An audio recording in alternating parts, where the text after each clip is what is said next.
So at the time there was an east and west, the state. So Brazil is divided up into states, kind of like the United States. They're the United States of Brazil. And Belo Horizonte, Belo Horizonte is the capital. Minas Gerais, General Mines, I believe is what that means, is the name of the state that I was serving, and the capital is Belo Horizonte. And it was divided into two missions, east and west. And at the time, there was only one temple, if I'm not mistaken. There might have been one in the way north. But I know there was the one temple in São Paulo, Brazil. And people would bus for a week at a time to get down there. And that was it. It was outside of our mission district, so we were never able to attend at the time. But in Minas Gerais, now Brazil itself is a very Catholic country. But Minas Gerais, the way I understood it at the time, and probably even today, is that it was almost like the capital of Catholicism in Brazil. It was just the most staunch, the most traditional Catholic state out of all of them. And the capital of Brazil actually was in Minas Gerais at one point before it had moved to where it currently is. And in that city, they're just cathedrals, as often as you see in Utah, a chapel, and they were everywhere. And it's gorgeous, gorgeous little city, but very, very Catholic. So at the time, we were teaching from the discussion booklets. We had 6 distinct discussion booklets. They were memorized, and typically you would almost breeze through the first half of the first discussion because everybody had some belief, some foundation in God, and believed in them to some degree. So we, usually we just jump straight to the first vision and Joseph Smith's bit. It did make it a little bit difficult. I believe ours was one of the lowest baptizing missions because of that tradition. And their idea was if they could increase the work and increase the number of converts in Minas Gerais, it could have an influence and kind of trickle out to the rest of the nation. And so there was a lot of emphasis on the work in Minas Gerais to kind of get that work rolling. But for the 2 years that I was there, we were, I believe, one of the lowest baptizing missions. Still a few hundred per month, a couple hundred, I think, because I think a few hundred was the pretty average for Brazil. But we were down in like the 200 range, just maybe under 200. And so that was kind of the feel for that. It did make the work a little bit difficult. It made it easy to talk to these people about religion and about God. It was very easy. The people there were super friendly and always ready, willing, and eager to talk about life and about the meaning of life and things like that. But it did make it difficult to transition to changing those religions because it did come out of a really staunch kind of traditional Catholicism.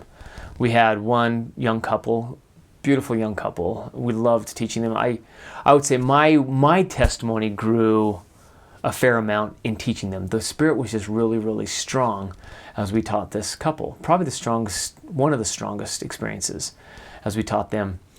And we went through all 6 discussions, and then we got to the end, and we said, "So will you be baptized?" And we had already asked them several times, "Will you be baptized?" They said, "No, we've already been baptized." We were kind of confused, so we went back and we went through and reviewed all the major points throughout all the discussions. Do you believe Joseph Smith? Do you believe the prophets on the earth? Do you believe the priesthood was the authority? Blah, blah, blah, so on and so forth. And they agreed and said yes to all of it. And we said, "So will you be baptized?" And their response was, "No, we've already been baptized into the Catholic Church." So there was something that was missed there. But... and so we're like, well, okay, I guess that's it. So we moved on, but it was that kind of a mentality, very staunch. It's tradition. That's what we've done. I wouldn't want to leave my family's religion for anything. So that did make it a little bit difficult. Climate-wise, obviously it was pretty humid, but it wasn't super humid. It wasn't so humid. During the rainy season, it was.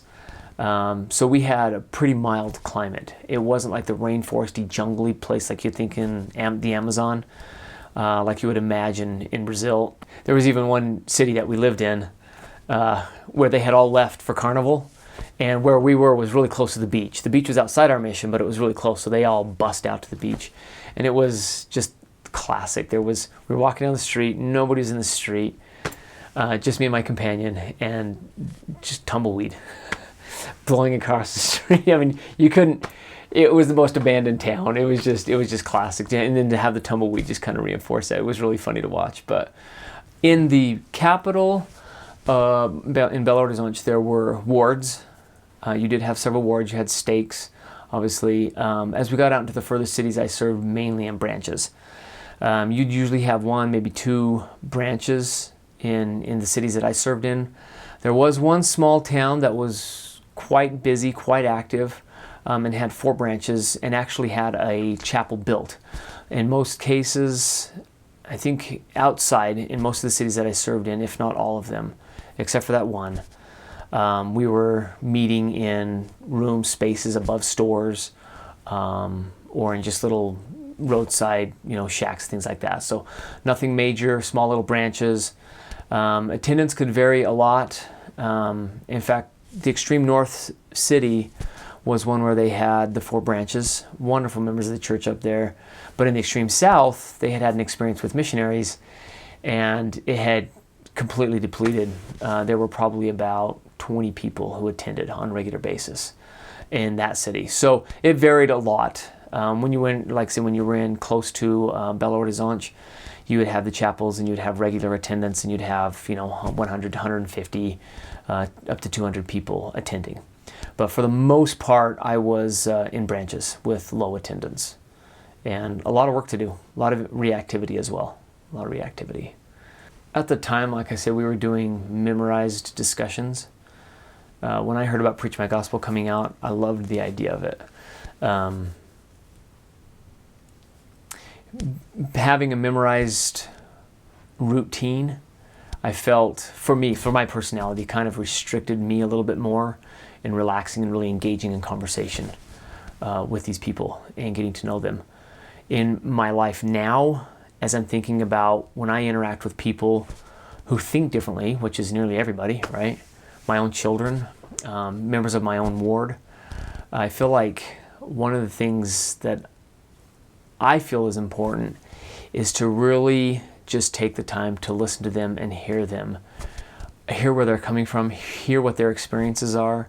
Don't be so hung up on the idea of getting in there and teaching the discussion. I realize that's the missionaries' kind of main focus, but really getting to know them and hearing what they have to say, because it can help customize the discussions.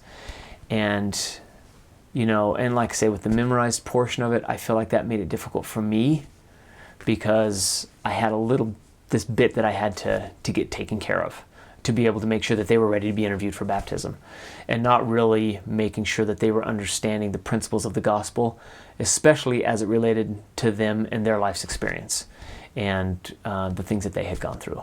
So that for me is probably what I would do differently, is I would take more time to listen, and not just to them, but to what the Spirit would be telling me about their experience and what piece of the gospel they needed to be hearing at that time. That was probably what I would do a little bit differently. I served from 1995, January is when I arrived, because at the time we went to the Provo MTC. Shortly after that, they opened up an MTC in Sao Paulo, and they just started shipping the missionaries straight to Brazil. So I was 2 months in the Provo MTC before I went down. So in January of 95 to December of 96 is when I served. And I started in a suburb of Belo Horizonte called São Benedito. And that was the one that Santa Luzia was the name of the city. And that was the one that we had opened up. After that, I served in the city which was farthest north, the hottest, and the one that had the actual building and 4 branches in Nanuque. And then after that, I moved back down to a city called Governador Valadares, which was an interesting city because I think they said the ratio of women to men was 7-1, because so many men left the city to America to work and earn money and save money and eventually hopefully bring their families. So there were a lot of men that left. There were a lot of women in that city. But then it was interesting because I was called back to Nanuque for another several months, So I served in that city twice, which I didn't complain about. I loved serving in that city. It was a wonderful town. And then after that, I moved back down to a suburb just right outside Belo Horizonte, which was called, I don't remember the name of that town. But that was an interesting one. That was a fun city to serve in. And then from there, I went down to a city called Barbacena, which was where they had the the difficult work, where the missionaries had kind of disturbed things a little bit previous to that. So served in that one, and that was my last area. And then I left Brazil from there, from that area.